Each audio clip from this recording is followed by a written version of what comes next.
तो देश का झंडा दुनिया में फहराया जाता है, जन गण मन बजता है, हमारा सीना गर्व से जोड़ा।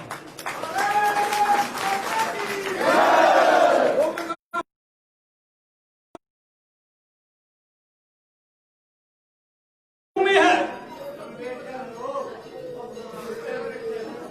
कल सारे हरियाणा के खिलाड़ी,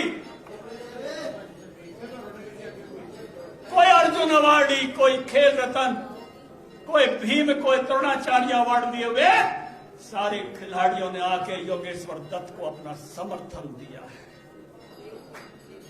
मैं जब जाता हूं भारत के खेल मंत्री को मिलने,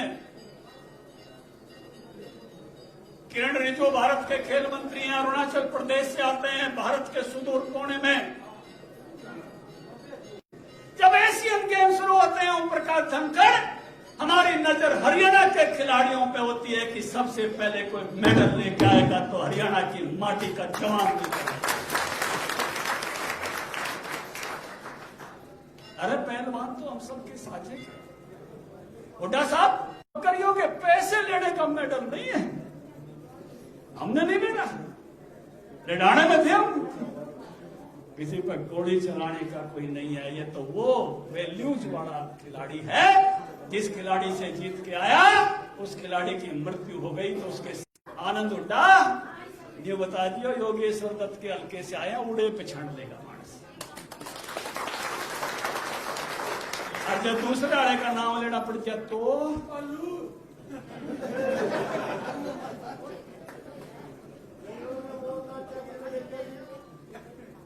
ये होती है पहचान। कोई इलाका किस लिए जीता है, कोई आदमी किस लिए अनबान शान से जीना चाहता है।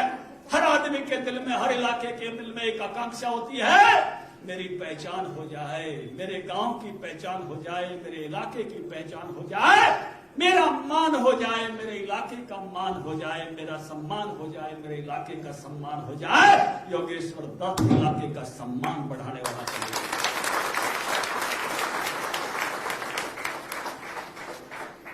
दूसरी बात भाई विकास की, विकास भाई पैसा लड़ रहे। भारतीय जनता पार्टी बड़ौदे के विकास के लिए चुनाव मैदान में, इस इलाके की तरक्की के लिए चुनाव मैदान में है। हम अपना संकल्प लेकर आए हैं, बड़ौदा में आईएमटी बनाएंगे। मोहनलाल कौशिक तेरे राय हल्के से ऊपर हो जाएगा बड़ौदा जब आईएमटी।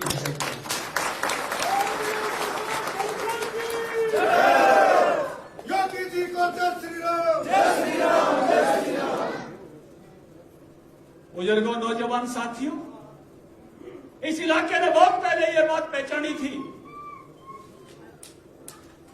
कि बुटाना में जनता स्कूल शुरू किया, कॉलेज बनाया। मेरे पास ये लोग आए थे,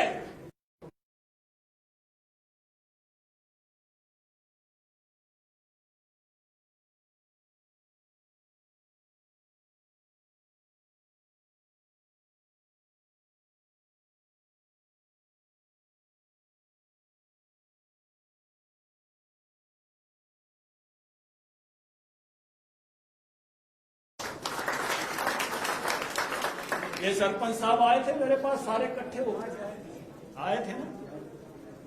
ये बोले रुपये चले गए दूसरे खाते में, मैं थारले खाते में आऊंगे, आए कि नहीं आए।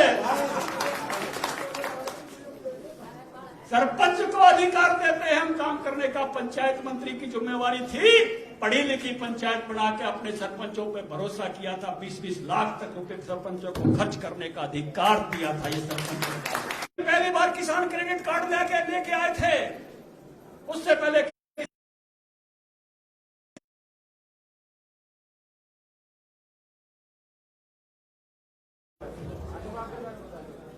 अटल बिहारी वाजपेयी जी ने स्वामीनाथन कमीशन, ये सोमपाल शास्त्री कमीशन बनाया था।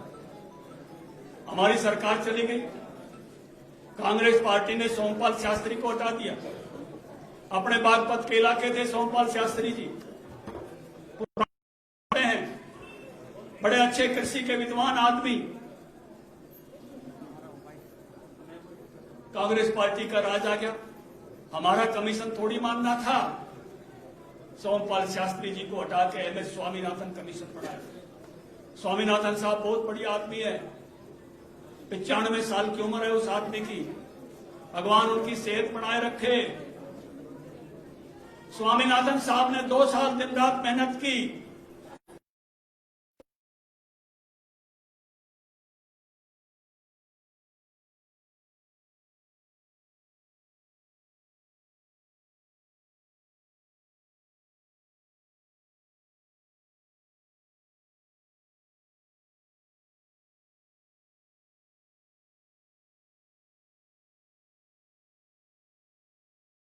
बनाई, हुड्डा जी को मुख्य बनाया, भूपेंद्र हुड्डा का चौपाट में आए तो पूछ लेना।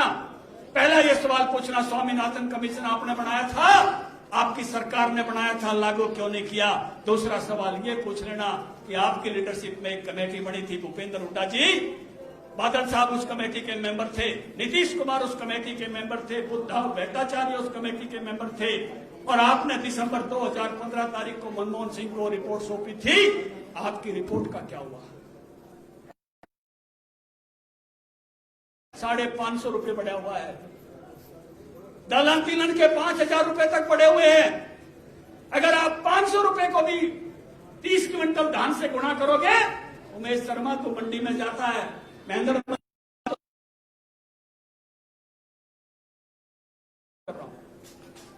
जब हमारी सरकार बड़ी थी, 26 अक्टूबर को शपथ ली थी हमने, 28 अक्टूबर को मुझे कृषि मंत्री बनाया गया था, 8 नवंबर को बोले प्रदेश में खाद खत्म हो गई।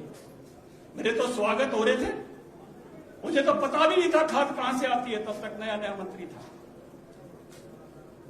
खटक साहब, मैं भाज के चंडीगढ़ गया, अफसरों की मीटिंग बुलाई, मैंने कहा कितनी खाद लगती है?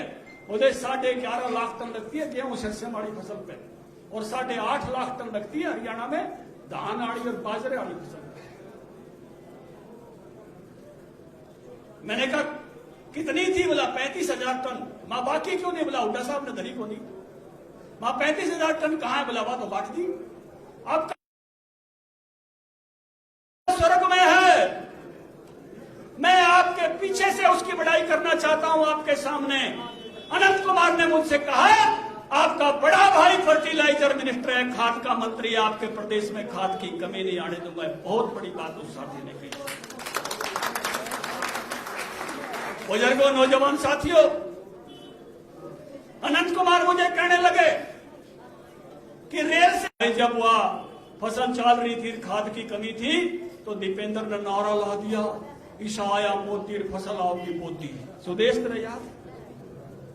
मैं कहा ले भाई, इसने अच्छे चाड़े करे, फसल तो बहुत बढ़िया है, भगवान की करनी उस फसल पर ओले पड़ गए। आपको याद होंगे फसल पक के तैयार थी 2015 में, और हमने उसी समय सारी रात ओले पड़े थे पूरे हरियाणा में। सुबह सुबह मैं मुख्यमंत्री जी पे गया कि आज सारी रात ओले पड़े हैं, फसल का नुकसान हो गया। मुख्यमंत्री जी बोले ओम प्रकाश जी दफ्तर में आ जाओ, मुझे भी पता है नुकसान बहुत हुआ है। और मैं ऑफिस में गया, सीएम साहब बैठे हुए, एक काला मोटा सा अफसर बैठा हुआ है, मोहन लाल जी जानते हैं, जो एमएलए रहते हैं, पदम सिंह जी, ये सब जानते हैं कौन सा अफसर था जब उस समय, प्रदीप ने भी बेरा हो। मगर सीएम साहब एक काम तो यो करो, 2.5 रुपया का चेक जा है, आपके पिताजी को मैंने बड़ियाणी में खेती करते देखा, और मैं किसान का बेटा, हम किसान मजदूर परिवारों से आए हुए लोग हैं, यो राज अपने थैरा है, चला दे कलम है। ये बातों तो बात का हवा बदल दिया रे बड़े बड़े नेता, आप तो करांगे जब कोई पूछेगा। 12,000 पर दस्तखत करे हमने, लागू करा। पहली फसल पे 1,095 करोड़ मुआवजा दिया, कपास की फसल पर सफेद मक्खी आई 965 करोड़ मुआवजा दिया। आज आपके बीच में 2700 करोड़ मुआवजा दे के 12,000 रुपए वाला डिजास्टर मैनेजमेंट का आपके बीच में खड़ा हूं। कांग्रेस से तुलना कर लेना, कांग्रेस का 10 साल का मुआवजा 850 करोड़ था। फिर हम फसल बीमा लेके आए, और फसल बीमा से 29 करोड़ अलग से मिल चुके हैं। 57 और 7 5600 करोड़ रुपए का मुआवजा बांट के आपके बीच में खड़े हैं। ये बीजेपी है, वो कांग्रेस है। अरे 6,000 मोदी थे, तुमने कोड़ी नहीं दी। 50% मुनाफे के साथ फसलों के दाम हम दे। अरे आयुष्मान कार्ड गरीबों मोदी की, मनोहर लाल की सरकार है ये जो काम कर रही है। आपने कभी खरीदा? और अब आपका भाईचारा रहा, आपकी पार्टी की सरकार रही, सिवाय झूठ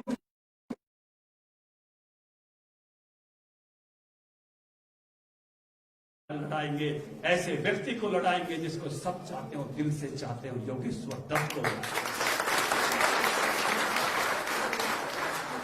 कैंडिडेट चोखा, विकास का काम चोखा, ये मत खाइयो धोखा।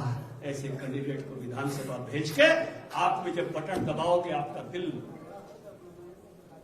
दिल आपको आशीर्वाद देगा, आपकी आत्मा आपको आशीर्वाद देगी कि मैंने आज जो काम किया है इस देश प्रदेश की खेल की विरासत के लिए किया है, इस देश प्रदेश के गौरव के लिए किया है। अच्छा